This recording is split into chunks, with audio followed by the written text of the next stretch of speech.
আমরা সব সময় চাই যে এই সংসার আমাদের জ্ঞানী বলবে, বুদ্ধিমান বলবে, বুঝদার বলবে, কিন্তু মূর্খ মূর্খ যেন কেউ না বলে।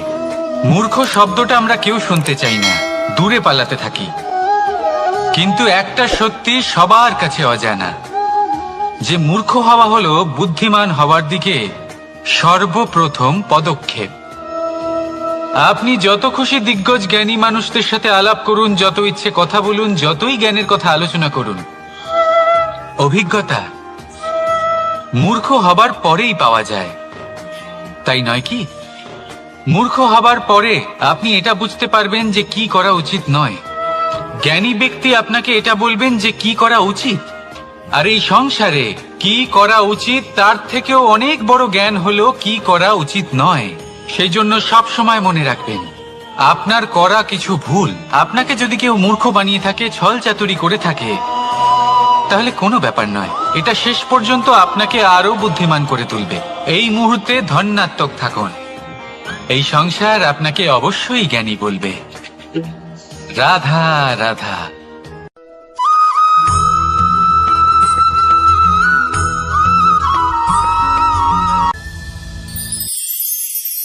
সময়, কথায় আছে আমাদের জীবনের প্রত্যেক মুহূর্ত স্বর্ণর মতো হয়। এবার হয় আমরা একে নিজেদের কাছে রাখতে পারি বা একে আমরা চলে যেতে দিতে পারি, কারণ এই ছোট ছোট মুহূর্তই আছে যা আমাদের জীবনকে গড়ে তোলে। এখন এই জীবন কেমন হবে তা আমাদের উপর নির্ভর করে। যদি আপনি একটা মুহূর্তের যত্ন না নেন, যদি আপনি এক মুহূর্ত ভালো না বাসেন, যদি আপনি এক মুহূর্ত স্নেহের আনন্দ না উপভোগ করতে পারেন, তাহলে দেখতে দেখতেই আপনার সমস্ত সময় নষ্ট হয়ে যাবে, আপনি জানতেও পারবেন না। অর্থাৎ এই সময় স্বর্ণ হতে পারে না। তবে আমরা একে স্বর্ণ বানিয়ে নিতে পারি আমাদের চেষ্টার মাধ্যমে। এই সময় শুধু একটি লাঙল যা মাটির সাথে লড়াই করতে পারে, আর কিছু নয়। একটা অত্যন্ত গুরুত্বপূর্ণ কথা মনে রাখবেন, আপনার কাছে শুধু সময় আছে। এবার আপনি এটা দিয়ে স্বর্ণ বানাবেন না ঘুমিয়ে স্বপ্ন দেখে একে নষ্ট করবেন, সিদ্ধান্ত আপনারই। রাধা রাধা।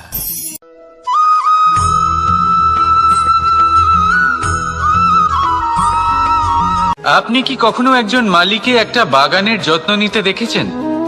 যদি কখনো একটা গাছে উই ধরে যায়, মালি তখন শুধু সেই গাছের নয়, সমস্ত বাগানের চিকিৎসা করায়। আপনারা হয়তো বলবেন, এ কেমন মূর্খতা, যখন উই একটা গাছে লেগেছে সমস্ত বাগানের চিকিৎসা কেন করাতে হবে? এ তো অযথা পরিশ্রম করা। কিন্তু মালি খুব ভালো করে জানে যে উই হয়তো একটা গাছে লেগেছে, কিন্তু তা সমস্ত বাগানকে নাশ করে দিতে পারে। এবার মালির এই শিক্ষা, এই জ্ঞান অন্য অনেক জায়গাতে প্রযোজ্য। এই সংসারে আমরা শুধুমাত্র নিজের পরিবারের কথাই চিন্তা করি, তাদের যত্ন নিই, চেষ্টা করি যেন তারা ভালো থাকেন, সুখে থাকেন। আর সেই সময় এই সমাজের কিছু বিরোধী মনোভাব এই সমাজকে গ্রাস করে ফেলে, এই সমাজকে নষ্ট করে ফেলে, কিন্তু আমাদের নজর শুধু আমাদের পরিবারে থাকে। সেই জন্য যখন কথা ওঠে রাষ্ট্রের, দেশের, তখন তার জন্য সিদ্ধান্ত নিতে হবে, তখন তার জন্য ত্যাগ করতে হবে। আর মনে রাখবেন, যে সমস্যায় আসুক তার সমাধান পূর্ণরূপে বাঞ্ছনীয়। এই সংসারে প্রত্যেক ব্যক্তি যদি নিজের পরিবারেরও খেয়াল রাখেন এবং সমাজেরও খেয়াল রাখেন এবং সঠিকভাবে এই দেশেরও খেয়াল রাখেন, তবেই এই দেশ সম্পন্ন হতে পারবে। তাহলে আপনিও সেই প্রয়াস করুন আর আমার সাথে ভালোবেসে বলুন, রাধা রাধা।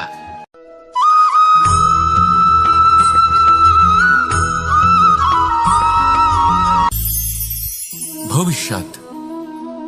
সংসারে এমন কোন ব্যক্তি আছেন যিনি নিজের ভবিষ্যতের বিষয় ভাবেন না? যে কেউ ভাবেন, আমার ভবিষ্যৎ কিছু এরকম হবে, আমি ভবিষ্যতে এরকম কিছু একটা করব, এই সুবিধা থাকবে, এই আনন্দ পাবো, ইত্যাদি ইত্যাদি। ইত্যাদি। কিন্তু সত্যি বলি, ভবিষ্যতের থেকে বড় ভণ্ড আর কেউ নেই। ভবিষ্যৎ আপনাকে ছেড়ে চলে যাবে, আপনি জানতেও পারবেন না। ভবিষ্যৎ আপনার থেকে আপনার বর্তমান কেড়ে নেবে। অনেক সময় আমরা ভবিষ্যতের বিষয় ভাবতে থাকি, দুশ্চিন্তা করতে থাকি। ভবিষ্যৎ দিয়ে নিজেকে এতটাই ঘিরে ফেলি যে বর্তমান কি তা ভুলেই যাই, তার বোধই আমাদের থাকে না। ভাবুন, ভবিষ্যৎ কি? ভবিষ্যৎ হলো সেটাই যা এখনো পর্যন্ত ঘটেনি। বর্তমান হলো সেটা যা এখন ঘটছে।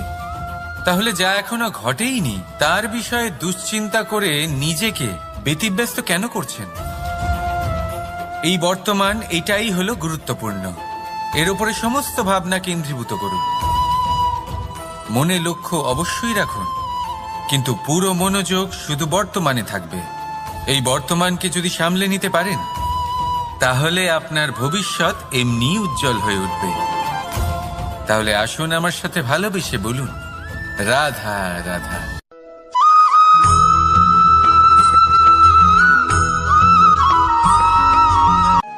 কথায় বলা হয়, জীবনে ভালোবাসাই হলো সুখের মূল। এটা সত্য। এবার প্রশ্ন হলো এটাই যে এই ভালোবাসা কার সাথে করা উচিত। যদি আপনি কিছুক্ষণের জন্য সুখ পেতে চান, তাহলে ভালোবাসুন নিজের রুচি মতো। যদি আপনি কিছুদিনের জন্য সুখ পেতে চান, ভালোবাসুন নিজের বন্ধুদের। যদি আপনি কয়েক মাসের জন্য, কয়েক বছর বা অনেক বছরের জন্য সুখী হতে চান, তাহলে ভালোবাসুন নিজের পরিবারকে, মাতা পিতা, নিজের সন্তান, স্বামী স্ত্রী, নিজের আত্মীয়দের। কিন্তু যদি আপনি চিরকালের জন্য সুখী হতে চান, তাহলে ভালোবাসতে হবে শুধু নিজের কর্মগুলিকে। কারণ সম্পর্ক যেমনই হোক না কেন, কখনো না কখনো ভেঙে যাবেই। এই সংসার হলো এমনই যে যাদের সঙ্গ আমরা পাই, তাদের সঙ্গ একদিন ত্যাগ করতে হয়। শুধু কর্মই হলো এমন এক সঙ্গ যা কখনো আপনাকে ত্যাগ করবে না। আপনার মৃত্যুর পরেও এই কর্ম আপনাকে বাঁচিয়ে রাখবে। তাই সবসময় মনে রাখবেন, এই কর্ম ধর্ম মনে করে পালন করা উচিত। জীবনের শেষ মুহূর্ত পর্যন্ত কর্মকে ভালোবাসুন। জীবনের শেষ মুহূর্ত পর্যন্ত সুখে থাকবেন। আর আমি তো সবসময় বলি, শুধু কর্ম করতে থাকো, ফলের চিন্তা করো না। তাহলে আসুন আর আমার সাথে ভালোবেসে বলুন, রাধা রাধা।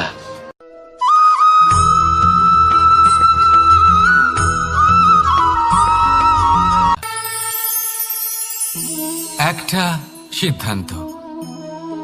এই জীবনে একটা সিদ্ধান্তের গুরুত্ব কি হতে পারে তা কখনো ভেবে দেখেছেন?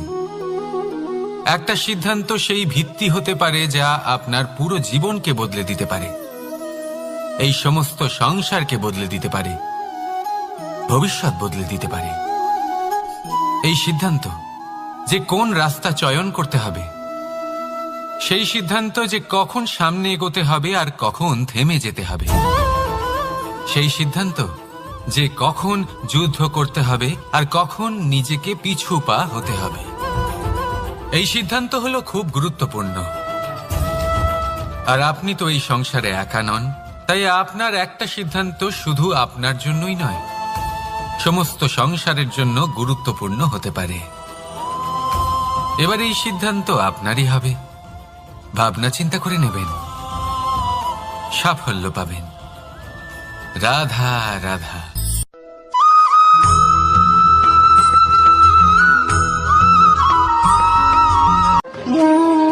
দ্বিধাবোধ। অনেক সময় আমরা জীবনে সেই বাঁকে এসে পৌঁছই যেখানে আমরা বুঝতেই পারি না যে এবার কোন দিক নির্বাচন করা উচিত। কখনো এদিকে যাওয়া উচিত মনে হয়, কখনো ওদিকে যাওয়া উচিত মনে হয়, কখনো দুদিকেই যাওয়া প্রয়োজনীয় বলে মনে হয়, কিন্তু তা তো সম্ভব নয়। কখনো কখনো এটা মনে হয় যে এখানেই থেমে যাওয়া ভালো, কোথাও না যাওয়াই শ্রেয়। এবার একেই তো দ্বিধাবোধ বলে। সংসারে এমন কোনো দ্বিধা নেই যার সমাধান সম্ভব নয়। এই দ্বিধাবোধ স্বাভাবিক। আর আপনার এই দ্বিধাকে আমি একটু সরল করে দিই। দ্বিধাগ্রস্ত হয়ে নির্বাচন করলে তখন এটা মাথায় নিয়ে করবেন যে আপনার এই নির্বাচনের ফলে এই সংসারের ওপর, এই সমাজের ওপর কি প্রভাব পড়তে পারে। নিজের লাভ ক্ষতির বিষয়ে ভাবা ছেড়ে দিন আর কর্ম করুন সংসারের মঙ্গলের জন্য, আগামী প্রজন্মের মঙ্গলের জন্য। ভাবুন আপনার এই নির্বাচনের জন্য কিভাবে তাদের জীবনের উদ্ধার সম্ভব। কারণ এই ভাবনাই হলো উচিত ভাবনা। কারণ অনেক সময় ওষুধ একটু কড়া মনে হতেই পারে, কিন্তু এই ওষুধই তো রোগ মুক্তি ঘটায়। সেইভাবে আপনাকেও এই দ্বিধার মুহূর্তে কঠিন নির্বাচন করতে হতে পারে। এই কঠিন নির্বাচন জীবনে কঠিন পরিস্থিতিও আনতে পারে, কিন্তু যদি এই নির্বাচন ধর্মসঙ্গত হয়, যদি এর দ্বারা সংসারের মঙ্গল হয়, তাহলে এই নির্বাচনই হলো সঠিক নির্বাচন। আসুন আমার সাথে ভালোবেসে বলুন, রাধা রাধা।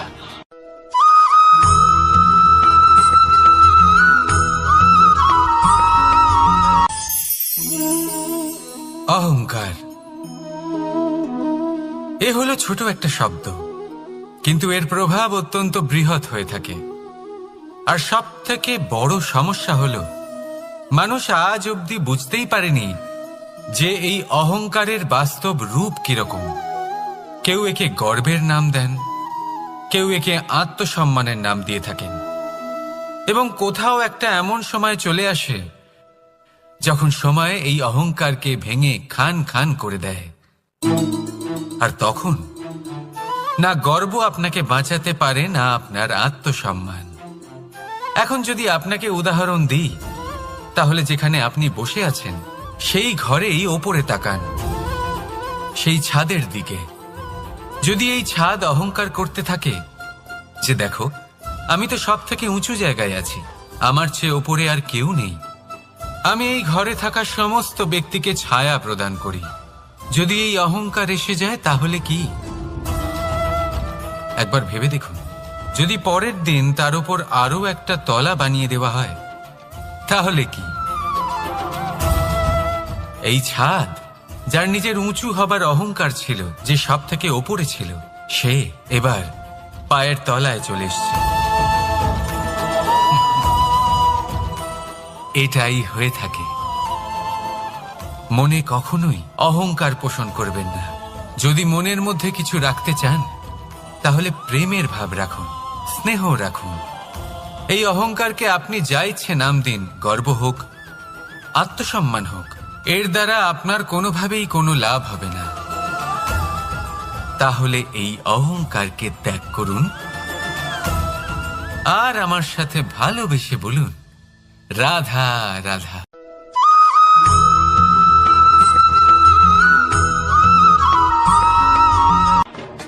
মানুষ নানান ধরনের বাসনা পোষণ করেন, তাদের নানান ইচ্ছে থাকে, অভিলাষা থাকে, নানান কামনা করতে থাকেন, স্বপ্ন দেখেন, প্রার্থনা করেন যেন তা সফল হয়, নিজের সম্পন্নতা কামনা করেন, আর শেষে নিরাশ হয়ে যান কারণ এসব কিছুই পান না।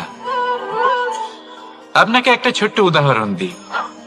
জঙ্গলের রাজা কাকে বলা হয়? সিংহকে। এবার যেহেতু সিংহ বনের রাজা, তাই হরিণ তো তার কাছে এসে এটা বলতে পারে না যে আপনি হলেন বনের রাজা, তাই আপনি আমাকে মেরে ফেলুন, আমাকে খেয়ে ফেলুন আর নিজের ক্ষুধা নিবারণ করুন। এমন তো হয় না। সিংহ যতই বনের রাজা হোক, তাকেও পরিশ্রম অবশ্যই করতে হয়, তবেই তার ক্ষুধা নিবারণ হয়। সেইভাবেই আপনার সমস্ত স্বপ্ন, আপনার সমস্ত ইচ্ছে, আপনার সমস্ত অভিলাষা, সমস্ত আকাঙ্ক্ষা পূরণ হবেই, অবশ্যই হবে, পরিশ্রমের দ্বারা। শুধু ভাবলেই হবে না। তাহলে আপনিও জীবনে পরিশ্রম করুন, নিজের সমস্ত স্বপ্ন পূরণ করুন, আর আমার সাথে ভালোবেসে বলুন, রাধা রাধা।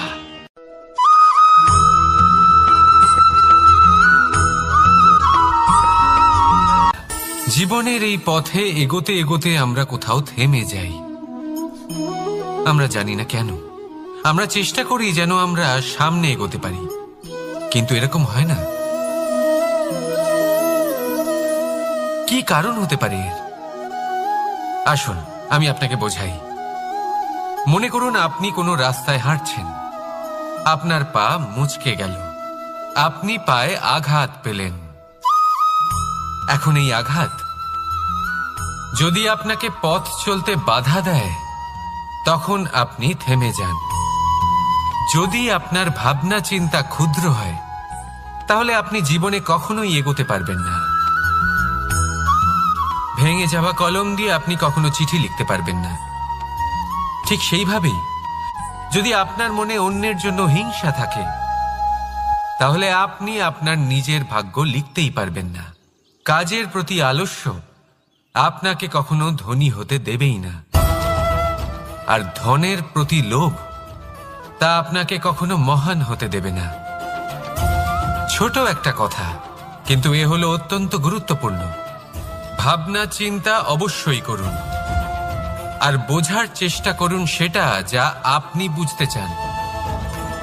হতে পারে আপনি এমন কোনো পথ খুঁজে পেলেন যার ফলে আপনি কোনো খারাপ পথে যেতে যেতে থেমে গেলেন, বা আপনি এমন কোনো অর্থ খুঁজে পেলেন যা আপনাকে মহান হবার পথে অগ্রসর করে দিল। রাধা রাধা।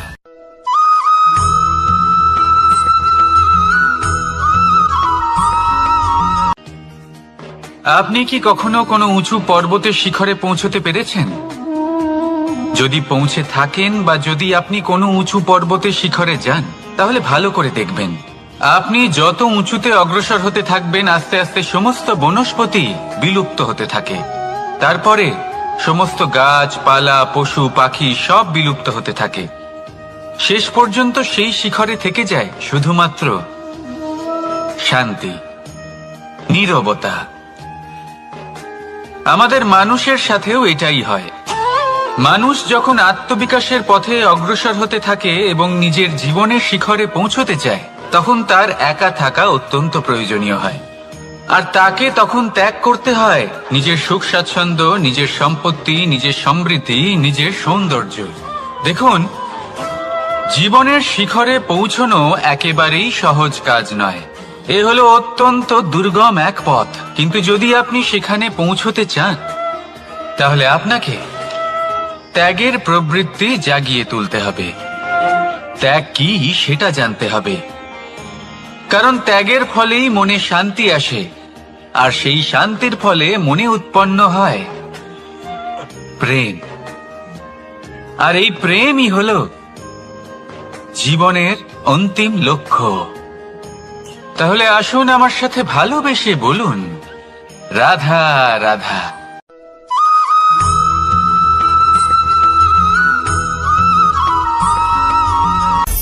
অনেকবার আমাদের দৃষ্টিভঙ্গি এমন হয়ে থাকে যে আমাদের আসল সত্যের থেকে অনেকটা দূরে নিয়ে যায়। আমরা যেরকম দেখি সেরকম সবসময় হয় না।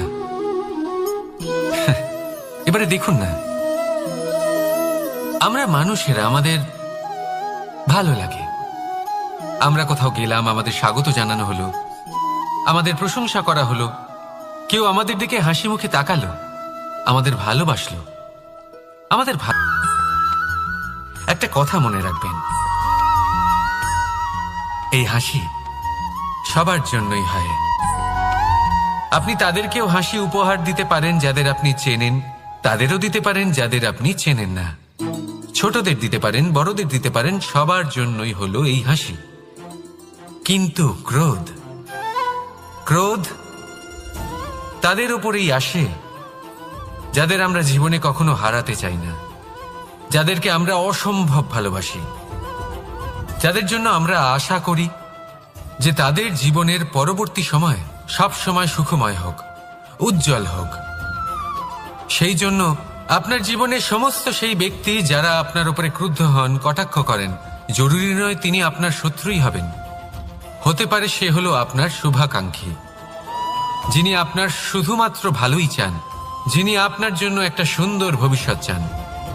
সেই জন্য সব সময় মন দিয়ে অন্যের কথা বোঝার প্রয়াস করুন।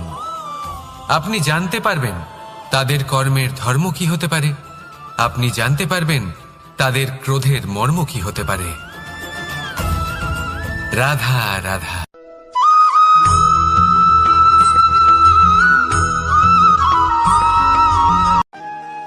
মানুষ বলেন প্রেমে অনেক শক্তি আছে, আর এটা সত্যিও বটে। প্রেমে এতটাই শক্তি থাকে যে শত্রুতার বড় বড় স্তম্ভকেও এত সহজে ফেলে দিতে পারে। কিন্তু আপনি দেখে থাকবেন, যারা অধিক শক্তিশালী হন তারা দুই ধার সম্পন্ন তরোয়ালের মতো হন। কারণ এই প্রেম যদি আচরণে থাকে, মনে থাকে, বিচার বুদ্ধিতে থাকে, তাহলে তা শুভ হয়। এই প্রেম সৃজন করে। কিন্তু প্রেম যদি ব্যবসার অঙ্গ হয়, যদি এই প্রেমের ব্যবহার নিজের স্বার্থ, নিজের অহংকারের জন্য করা হয়, তাহলে তা সংসারের বিনাশ ঘটাতে পারে। রাধা প্রেমের ব্যবহার করেছে শাম্বের কারণে, আর শাম্ব সেই প্রেমের ব্যবহার করেছে নিজের অহংকার, নিজের স্বার্থ সিদ্ধির জন্য। শেষ পর্যন্ত ক্ষতি শাম্বের হলো না, হলো প্রেমের। তাই মনের মধ্যে প্রেম ভাব অবশ্যই রাখুন, নিজের আচরণেও প্রেম ভাব বজায় রাখুন, কিন্তু সতর্কও থাকবেন আপনার এই প্রেম, একে নিয়ে কেউ ব্যবসা না করে ফেলেন। আসুন আর এই ভালোবাসার সাথেই বলুন, রাধা রাধা।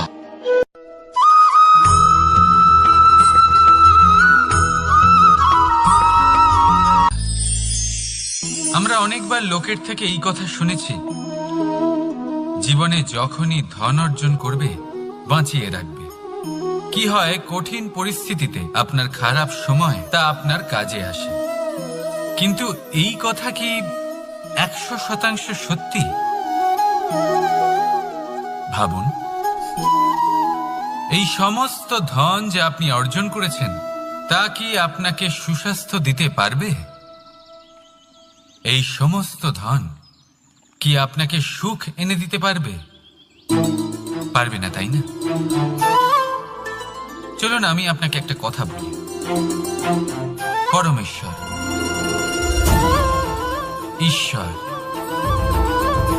যদি এই ঈশ্বরের ওপর আপনি বিশ্বাস রাখেন, সর্বদাই ভালো কাজ করেন, সবার মধ্যে প্রেম ছড়িয়ে দেন, আর সবার জন্য শুধু ও শুধুমাত্র শুভ কামনা করেন, তাহলে আপনার সাথে কখনো কোনো খারাপ হতে পারে না। তাই সময় বদলান, সময় বদলানোর উপকরণ নয়। আর ভালোবেসে বলুন, রাধা রাধা।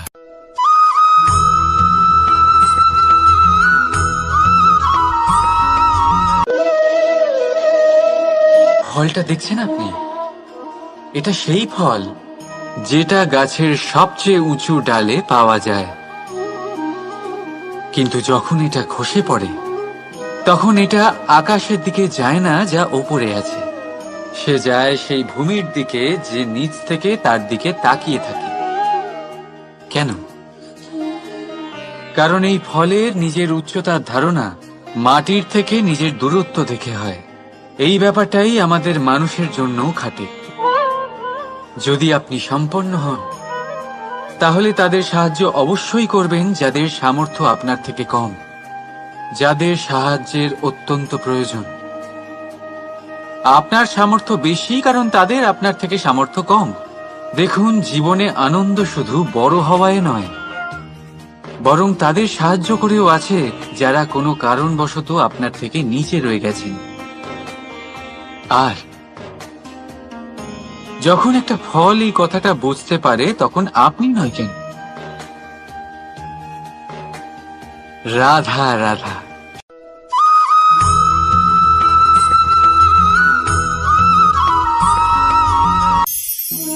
আমরা জীবনে এমন অনেক মানুষকে চিনি যারা অত্যন্ত শক্তিশালী, নিজের পরীক্ষা দিতে কখনো পিছপা হন না, খুব কঠোর হন, আত্মপ্রত্যয়ী হন, কিন্তু তাও তারা সাফল্য পান না। কেন? কি কারণ হতে পারে এর? লৌহ মানবের মতো ব্যক্তিত্বের অধিকারী হওয়া সত্ত্বেও তারা সফলতা কেন লাভ করেন না? এবার এটার উত্তর তাদের ব্যক্তিত্বের মধ্যেই লুকিয়ে রয়েছে। লৌহ মানব, লোহা। আপনি কখনো লোহাকে দেখে থাকবেন, অত্যন্ত শক্তিশালী, অত্যন্ত কঠিন, কিন্তু শুধু তখনই যখন সেটা শান্ত থাকে, শীতল থাকে। তাকে উত্তপ্ত করুন, তা আর কঠিন থাকবে না। তার উপরে এক আঘাত করুন আর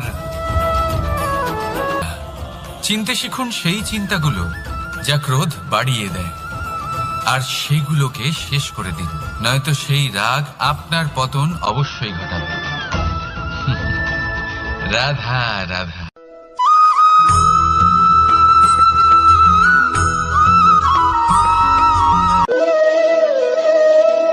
ফলটা দেখছেন আপনি? এটা সেই ফল যেটা গাছের সবচেয়ে উঁচু ডালে পাওয়া যায়,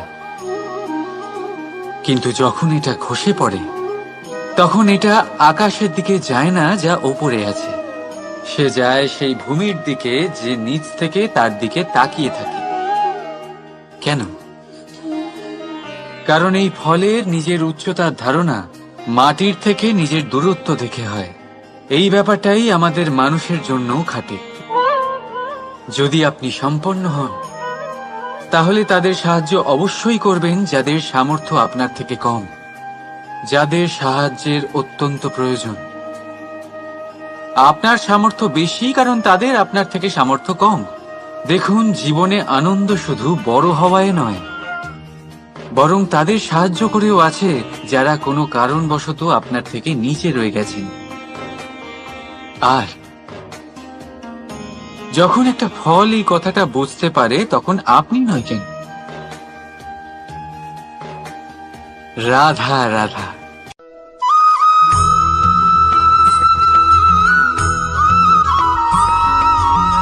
আপনি কি কখনো জলকে নিজের মুঠোতে ধরে রাখার চেষ্টা করেছেন?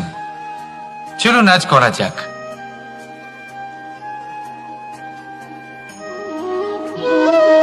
যদি আপনি নিজের মুঠো জোরে বন্ধ করেন,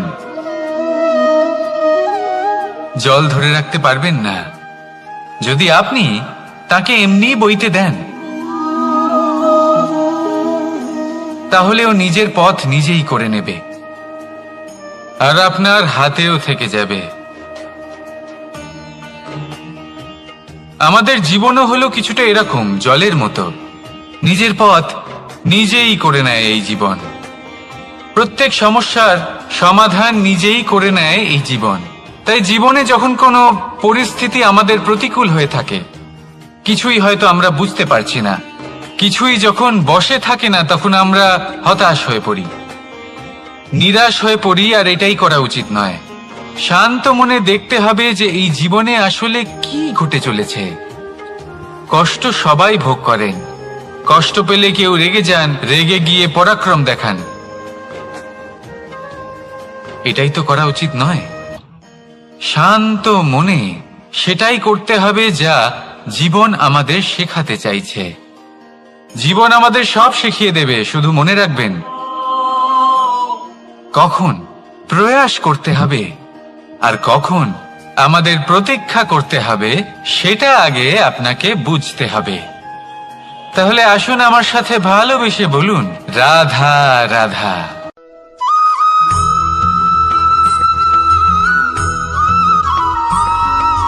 সময় বড়ই বিচিত্র অনুভব দেয়। যখন অপেক্ষা করছেন তখন অনেক লম্বা হয়ে যায়। প্রতিটা মুহূর্ত একটা গোটা দিনের মতো মনে হয়। ঠিক সেইভাবেই যদি কোথাও যেতে দেরি হয়, তখন সময় দৌড়তে থাকে, প্রসন্নতায় বয়ে যায় আর নিরাশায় থমকে যায়। আপনদের সাথে থাকলে সময়ের খেয়ালই থাকে না, শত্রুদের সাথে থাকলে সেই সময়ই খারাপ হয়ে যায়। কিন্তু এটাই কি সত্যি বাস্তব? না, সময় তো সময়ই হয়, নিজের গতিতেই চলে সে। শুধু সেই গতির আভাস আমাদের মানসিক অবস্থা অনুযায়ী বদলে যেতে থাকে। তাই এই সমস্যা সময়ের নয়, আমাদের মানসিকতা। তাই নিজেকে খুশি রাখুন, অন্যদেরও খুশি রাখুন। আগের সমস্ত ঘটনা ভুলে যান আর একটা উজ্জ্বল ভবিষ্যতের দিকে অগ্রসর হন। সময় সব সময় ভালোই লাগবে। প্রেম করুন সবার সাথে, সময় সব সময় সুখেই কাটবে। রাধা রাধা।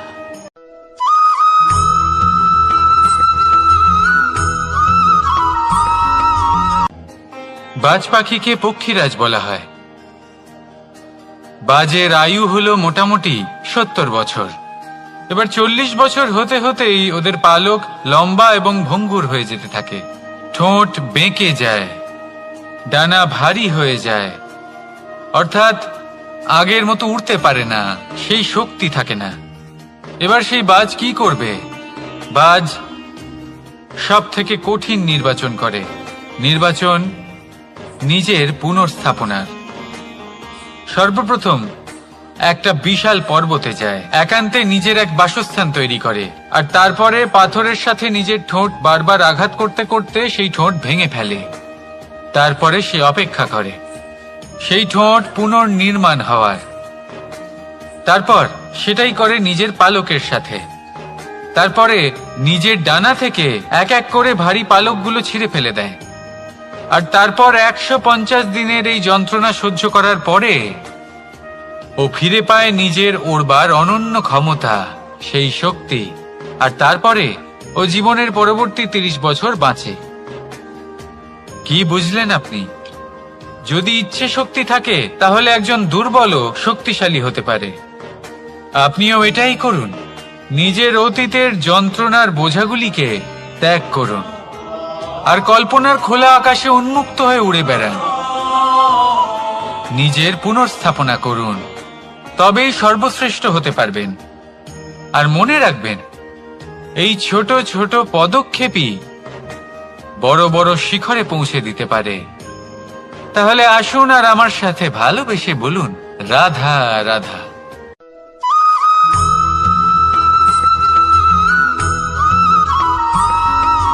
অগ্নি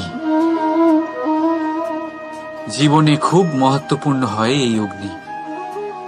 এই অগ্নি উজ্জ্বলতা হয়ে আমাদের জীবিত রাখে। কিন্তু ভাবুন, যদি এই উজ্জ্বলতা ক্রোধের অগ্নি হয়ে দিকভ্রষ্ট হয়, তাহলে কি হবে? একটা ছোট পাতা দিয়ে শুরু করে গোটা বনকে ছারখার করে দিতে পারে। ঠিক সেরকমই মানুষের ক্রোধের আগুনও অন্যদের তো ভস্ম করেই, কিন্তু তার পূর্বে স্বয়ং নিজেকেই ভস্ম করে দেয়। তাহলে কি করা যায়? কি করে নিয়ন্ত্রণ করা যায় তাকে? উত্তর হলো, তাতে জল ঢেলে দিয়ে, জলের মতো বইতে দিনে কি। ঠিক সেইভাবে যেমন সূর্য নিজের অগ্নিকে তেজ বানিয়ে আপনার কাছে পৌঁছে দেয়। এটাই পার্থক্য সূর্যের অগ্নি আর ক্রোধের অগ্নির মধ্যে। সূর্যের অগ্নি বিচ্ছুরিত হয়ে প্রতিফলিত হয়ে আসে, আর সেই জন্যই তাকে তেজ বলা হয়। অন্যদিকে আমাদের ক্রোধের আগুনের কোনো সীমাই থাকে না।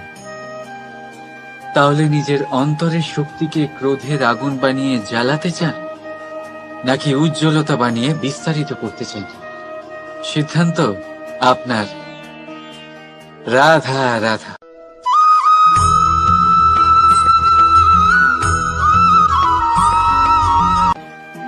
মানুষ,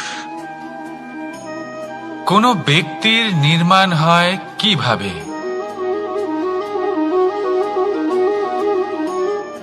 কেউ বলবেন পঞ্চতত্ত্বের দ্বারা, কেউ বলবেন আত্মা, দেহ ও চেতনার দ্বারা, কেউ বলবেন ঈশ্বরের কৃপার দ্বারা, তো কেউ বলবেন এই প্রকৃতির পরীক্ষার দ্বারা। না, মানুষের নির্মাণ হয়ে থাকে বিশ্বাস দ্বারা। ব্যক্তি তখনই গড়ে ওঠেন যখন ব্যক্তিত্ব থাকে, ঠিক কিনা?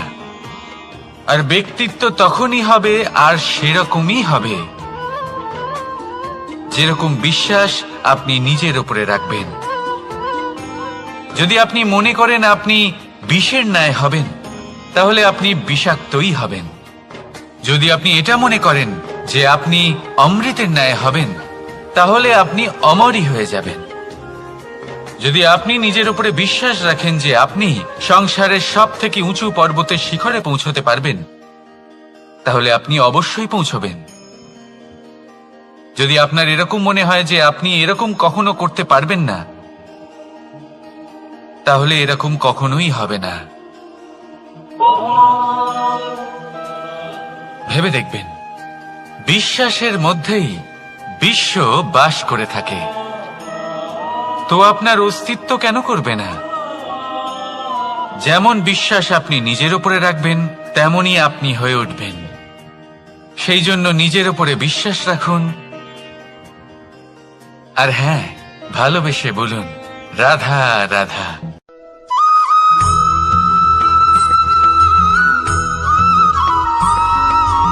এই সংসার অনেকটাই বড়, আর আমরা তার কাছে অত্যন্ত নগণ্য। এই সংসারে এমন অনেক মানুষ পাওয়া যায় যারা বোঝান যে এই সংসারটা কতটা বড়, কতটা অদ্ভুত, কতটা সুন্দর। আর এই সংসার রচনা করে পরমেশ্বর কত মহান এক কাজ করেছেন। কিন্তু আপনি এই জীবনে মাত্র কয়েকজন মানুষকেই পাবেন যারা আপনাকে এটা বলবেন যে এই সংসারে আপনি কতটা গুরুত্বপূর্ণ, আপনি কতটা অদ্ভুত। যদি আপনি তাদের সাথে থাকেন, তাহলে তারা নতুন কিছু সৃষ্টি করতে পারেন, এই সংসারকে আরো কতটা পবিত্র করতে পারেন। তাই এই সংসারকে গুরুত্ব না দিয়ে সেই মুষ্টিমেয় কিছু মানুষকে গুরুত্ব দিন, কারণ তারাই হলো আপনার আপনজন, আর তারাই আপনাকে সঠিক পথে চালিত করবে। মানুষকে তো বর্ষার স্রোতও বয়ে নিয়ে যেতে পারে, তাকে সাগরও ডুবিয়ে দিতে পারে, কিন্তু গঙ্গা জল সবচেয়ে বেশি শুদ্ধ, কারণ তার কয়েক ফোঁটা মানুষকে মুক্ত করে দেয়। রাধা রাধা।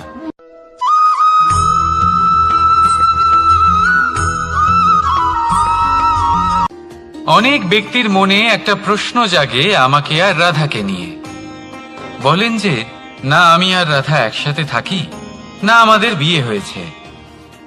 আমি এখানে দ্বারকাতে, ও ওখানে বর্ষণাতে, তাও এত ভালোবাসা কি করে? এ কেমন সম্পর্ক? আমি তাদের একটা সহজ কথা বলতে চাই। আপনি কখনো আয়নার দিকে দেখেছেন? নিজের দুই চোখের দিকে তাকিয়ে জিজ্ঞাসা করুন, এই দুই চোখ একসাথে কেন বন্ধ হয়, একসাথে কেন খোলে, একসাথে কেন ঘুমোয়, একসাথে কেন কাঁদে? আজীবন কোনো এক মানুষের সাথে সম্পর্ক রাখা অবশ্যই সম্ভব, তাদের সাথে দেখা না করে। আমার আর রাধার ভালোবাসাও কিছুটা এরকমই, আর কিছুটা এরকমই হয় ভালোবাসা দুই নয়নের মতো, যারা কখনোই মিলিত হবে না, কিন্তু চিরকালের জন্য একসাথে জুড়ে থাকবে। এই অনুভূতি নিঃস্বার্থ হয়, আর এই নিঃস্বার্থ ভালোবাসা আপনাকে আনন্দের পথে অগ্রসর করে। জীবনে সবসময় নিঃস্বার্থভাবে ভালোবাসুন, শুধুমাত্র আনন্দই পাবেন। তাহলে আসুন আমার সাথে নিঃস্বার্থভাবে ভালোবেসে বলুন, রাধা রাধা।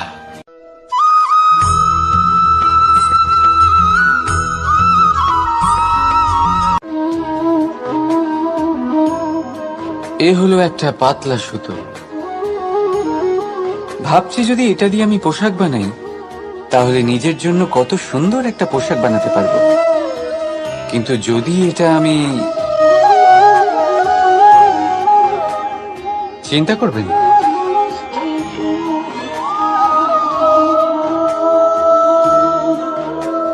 দেখুন এই সুতো জোড়া লেগে গেল। শুধু পার্থক্য হচ্ছে এটাই যে আগের মতো এটা আর সরল নেই। কে একসাথে বেঁধে রাখবে? অহংকার আর স্বার্থের আঘাত সে সহ্য করতে পারে না, ছিঁড়ে যায়।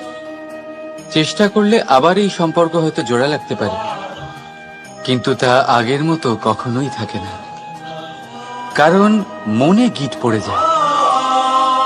সেই জন্য প্রেমকে স্নেহের সাথে সামলে রাখুন, অহংকার আর স্বার্থের থেকে দূরে থাকুন। রাধা রাধা।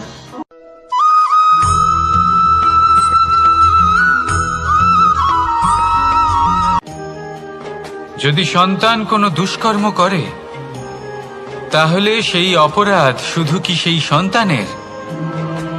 না, যদি সন্তান দুষ্কর্ম করে তাহলে অপরাধী তার মাতা পিতাও, যারা পুত্রমোহর কারণে সেই অনুচিত কাজে তাকে বাধা দেননি। অপরাধী হলেন তার পিতামহ, যিনি নিজের কর্তব্যবোধের কারণে নিজের পরিবারের যত্ন নেননি, যিনি সন্তানকে কখনো শাস্তি দেননি। অপরাধী হলেন তার সেই গুরুও, যিনি নিজের শিষ্যের সেই দুষ্কর্ম দেখেও তাকে প্রতিহত করতে পারেননি। একজন হবু রাজার কর্তব্য হলো নিজের প্রজার কাছে সে যেন এক উদাহরণ প্রস্তুত করতে পারে। কিন্তু যদি এত অনুচিত উদাহরণ প্রস্তুত হয়ে থাকে, তাহলে মা বাবার, বাড়ির বয়োজ্যেষ্ঠদের কর্তব্য হলো ওনারা যেন সেটা সেখানেই থামান, হয় ভালোবেসে নয়তো শাস্তি দিয়ে। যদি না থামানো হয় তাহলে মহাভারত অবশ্যম্ভাবী।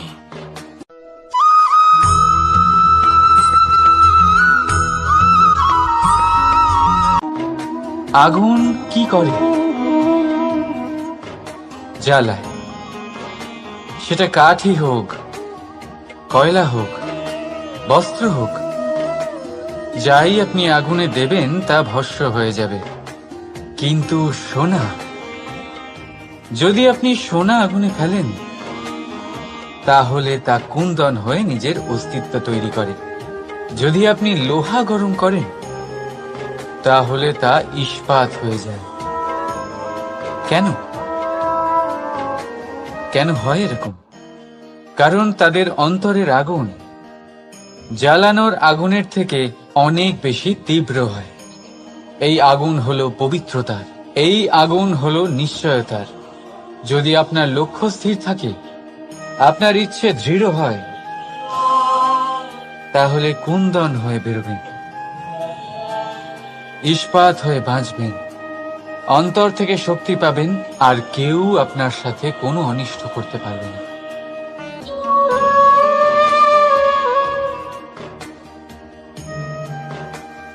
নারী,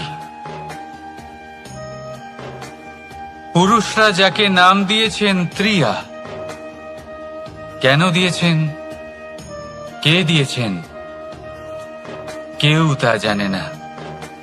কথায় আছে, পুরুষরা ভাবেন যে ত্রিয়া, ভাবেন একরকম, বলেন অন্য কিছু, আর করেন অন্য কিছুই। কিন্তু সত্যিটা কি এটাই? আসল সত্যি হলো এটাই যে ত্রিয়া হলো সেই চরিত্রহীন পুরুষ, আর কেউ নয়। সেই পুরুষ যারা নারীকে বলেন যে আপনি হলেন মা, আপনি হলেন দেবী, আপনি হলেন বোন। আর ভাবেন কি? ভাবেন যে এই নারী হলো আমাদের পায়ের ধুলো, আর কিচ্ছু নয়। আর কি করেন? ওনাদের মাথায়, ওনাদের খোপায় মালা পরিয়ে দিয়ে ভাবেন যে ওনারা হলেন তাদের পায়ের ধুলোর সমান।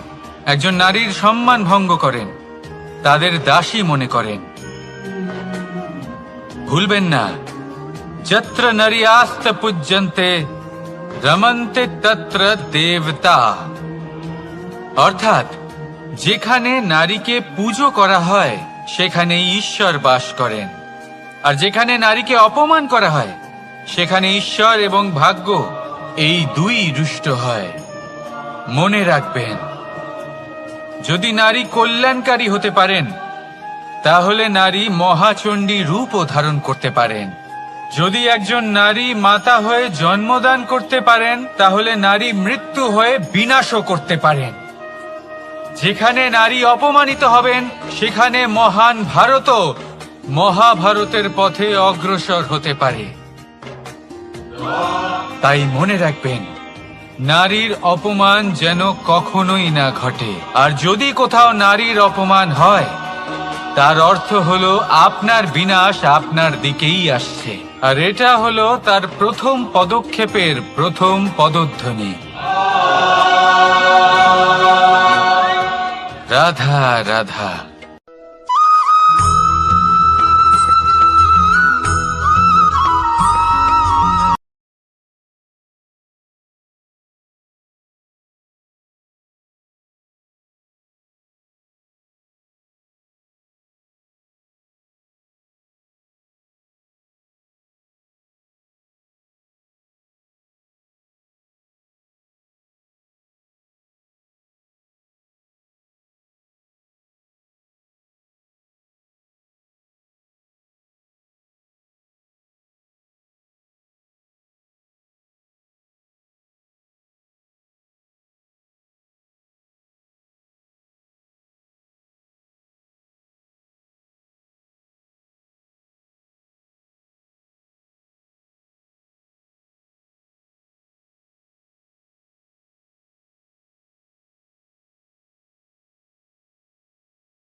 নারী জন্মসূত্রে কারোর কন্যা, ধর্মসূত্রে কারোর পত্নী, আর কর্মসূত্রে কারোর মা। আমাদের মনে এই ছবি আঁকা রয়েছে একজন নারীকে নিয়ে, তাই না? একটা অতুলনীয় ভূমিকা রয়েছে নারীদের আমাদের জীবনে, আর নারী ছাড়া আমরা কিছুই নই। কিন্তু অধিকার, সেখানে আমরা একটা ভুল করে বসি। যখন নারী একজন কন্যা থাকে, যখন সে জন্ম নেয়, তখন তার ওপর অধিকার থাকে তার পিতার। আর তারপর যখন বিয়ে হয়ে যায়, তখন তার অস্তিত্বের ওপর অধিকার থাকে তার স্বামীর। আর যখন তিনি মা হন, তখন নিজেই তিনি জীবনের সমস্ত অধিকার দিয়ে দেন তার সন্তানকে।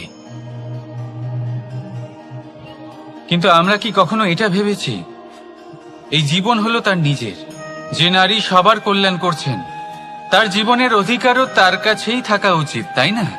তার নিজের জীবনের সিদ্ধান্ত সে নিজেই নিতে পারেন, নিজেই নিজের ভাগ্যের রচয়িতা হতে পারেন। আর এর জন্য আমাদের নিজেদের পাল্টাতে হবে, দৃষ্টিভঙ্গি পাল্টাতে হবে। কারণ এই ধারণা সেটা আজ বা কালকের ব্যাপার নয়, এটা ঘটে চলেছে বহু বছর ধরে আর চলতেই থাকবে যদি আমরা এটা না বদলাই। আর এটা তখনই সম্ভব হবে যখন আমরা নিজেদের মধ্যে পরিবর্তন আনব। তাই আজকের পর থেকে, এই মুহূর্ত থেকে কোনো নারীর ওপর অকারণ অধিকার স্থাপনের আগে সহস্রবার ভেবে দেখবেন। কারণ যখন নারী নিজের অধিকার কেড়ে নিতে বাধ্য হবেন, তখন শুধু এবং শুধুমাত্র বিনাশই ঘটবে। রাধা রাধা।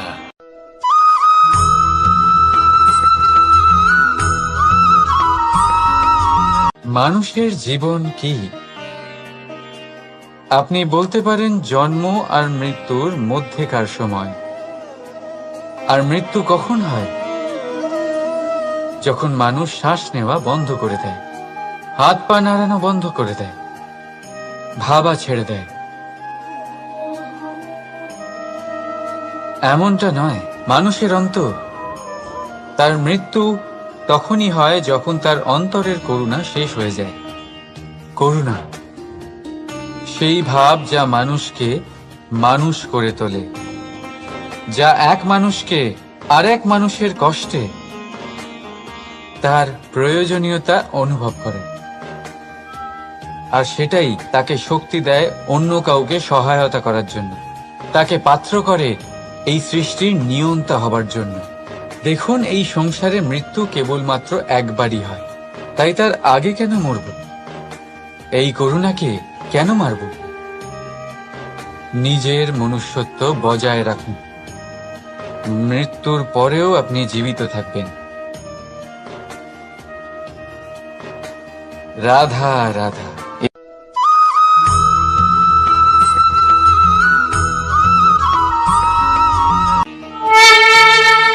পঞ্চমহাতত্ত্ব, পঞ্চমহাভূত, এদের বিষয়ে আমি আপনাদের সবকিছুই বলে দিয়েছি। কেন? এরা আমাদের জীবনের সব থেকে বড় শিক্ষক। আর এদের থেকে আমরা কি শিক্ষা পাই?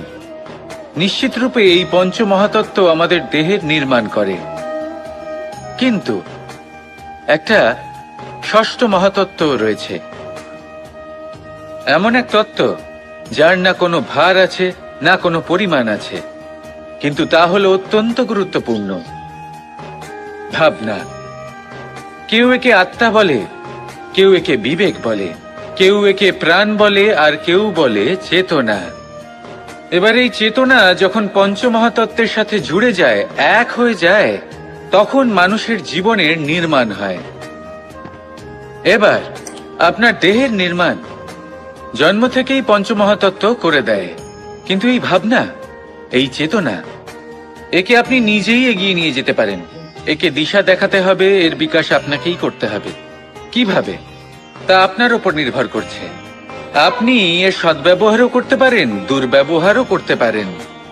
এমন এক দিশা দিতে পারেন, এমন সদ্ব্যবহার করতে পারেন যে আপনি নিজেই কোনোদিন ভগবত গীতার জ্ঞান দিলেন। এমন দুর্ব্যবহার করতে পারেন, এমন দিশাও দিতে পারেন যে আপনি হয়তো শকুনের মতোই মহাভারত রচনা করলেন। এই চয়ন আপনারই। শুধু এই চেতনার শুদ্ধতার দিকে বিশেষ নজর রাখতে হবে।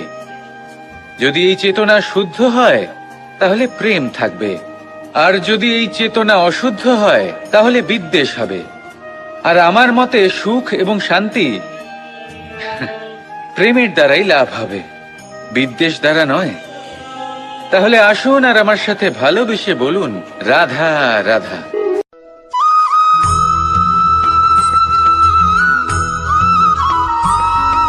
এটা হলো সূচ, আর এটা হলো তলোয়ার। এবারে আপনারা বলুন, আপনাদের দৃষ্টিকোণ থেকে এই দুই বস্তুর মধ্যে কোনটা বেশি শক্তিশালী আর গুরুত্বপূর্ণ হতে পারে? আপনি বলবেন তলোয়ারই সবচেয়ে শক্তিশালী বা গুরুত্বপূর্ণ। আচ্ছা, মানলাম যে তলোয়ার বেশি ভারী হয়। তলোয়ার আপনাকে যুদ্ধে বিজয়ী করে, যুদ্ধে শত্রুর বিনাশ করে, কিন্তু তলোয়ার দিয়ে আপনি কখনো আপনার বস্ত্র সেলাই করতে পারবেন না।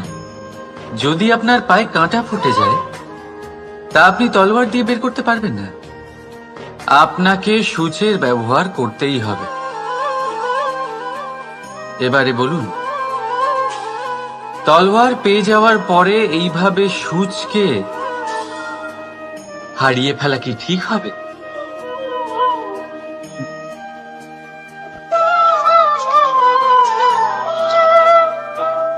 ঠিক সেইভাবেই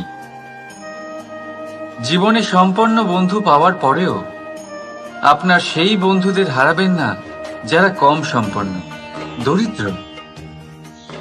কারণ তারা আপনার সাথে তখন ছিলেন যখন আপনি কিছুই ছিলেন না, আর জীবনে দরকার পড়লে তারাই আপনার কাজে আসবে, সম্পন্ন বন্ধু নয়।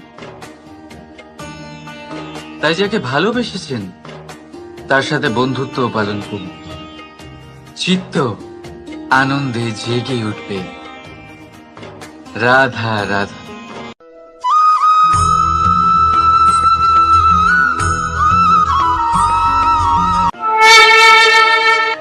জীবনের পঞ্চমহাতত্ত্বের মধ্যে পঞ্চম তত্ত্ব অগ্নি। অগ্নি যা জ্বালাতে সাহায্য করে, কিন্তু তা উত্তাপও প্রদান করে। নিশ্চিত রূপে অগ্নি আমাদের জ্বালিয়ে দিতে পারে, কিন্তু আপনি কি কখনো এটা ভেবে দেখেছেন যে আগুন, তাকে নিজেকে কতটা জ্বলতে হয়, তাকে নিজেকে কতটা তাপ সহ্য করতে হয়? ও নিজে জ্বলে আমাদের উত্তাপ প্রদান করার জন্য, ও নিজে জ্বলে আমাদের ঊর্জা দেবার জন্য, আমাদের আলো দেবার জন্য, অন্ধকারে পথ দেখানোর জন্য, শত্রুর সাথে মোকাবিলা করার জন্য আমাদের সাহায্য করে নিজে জ্বলে। যখন আমরা কোনো দেবতার জন্য যজ্ঞ করি, তখন দেবতার ভোজন গ্রহণ করার নিমিত্ত হয় এই অগ্নি। কত কিছু ওকে সহ্য করতে হয় আমাদের এত কিছু দেবার জন্য। আপনিও আগুনের মতো হয়ে উঠুন, নিজে কষ্ট সহ্য করুন অন্যকে সাহায্য করার জন্য, তাদের জীবন উদ্ধার করার জন্য, নিজের প্রিয়জনের জন্য, নিজের পরিবারের জন্য, নিজের মাতা পিতার জন্য, এই সমাজের জন্য। নিজে কষ্ট সহ্য করুন, প্রকাশের কেন্দ্রবিন্দু হয়ে উঠুন, আর সকলকে পথ প্রদর্শন করুন, সবাইকে পথ দেখান। যেদিন আপনি আগুনের মতো হয়ে উঠবেন, সেই দিন ঠিক যেমন অগ্নিকে পুজো করা হয়, আপনিও সেইভাবে পূজনীয় হয়ে উঠবেন। যেমন সকল শুভকর্মে, সকল যজ্ঞে, সকল পুজোতে অগ্নিকে স্মরণ করা হয়, সেইভাবেই সকল শুভকর্মে আপনাকেও স্মরণ করা হবে। আর যেদিন আপনি এরকম হয়ে উঠবেন, সেই দিন জীবনের বাস্তব মর্ম কি আপনি তা বুঝতে পারবেন। তাহলে আসুন আর আমার সাথে ভালোবেসে বলুন, রাধা রাধা।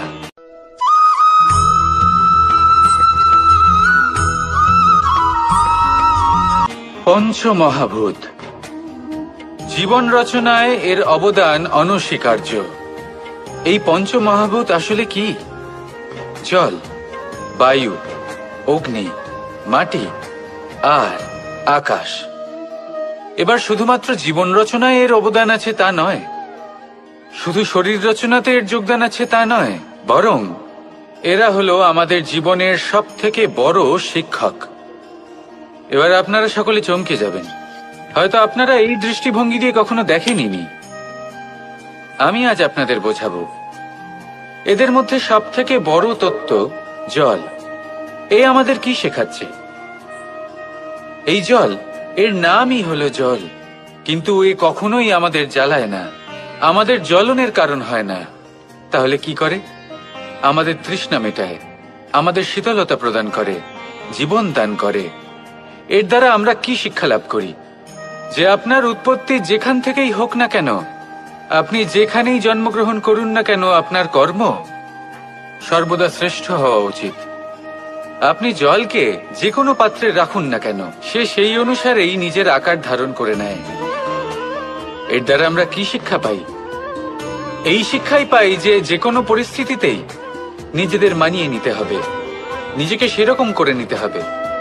যে দেশেই থাকি না কেন, যে স্থানেই থাকি না কেন, যে পরিস্থিতিতেই থাকি না কেন, যে ব্যক্তির সাথেই থাকি না কেন, আমাদের সুখময় হয়ে জীবন অতিবাহিত করা উচিত। দেখুন, আমাদের কত বড় একটা শিক্ষা দিল এই জল, যা আমরা কোনোদিন দেখতেই পাইনি। নিজেকে জলের মতোই করে তুলুন। সুখের ধারায় স্বাচ্ছন্দ্যে প্রবাহমান হতে থাকবেন আপনি। নিজের আকারকে ভেঙে ফেলুন, নিজের সীমা লঙ্ঘন করুন। আপনি অবশ্যই একদিন মহানুভবতা অনুভব করবেন। তাহলে আসুন আর আমার সাথে ভালোবেসে বলুন, রাধা।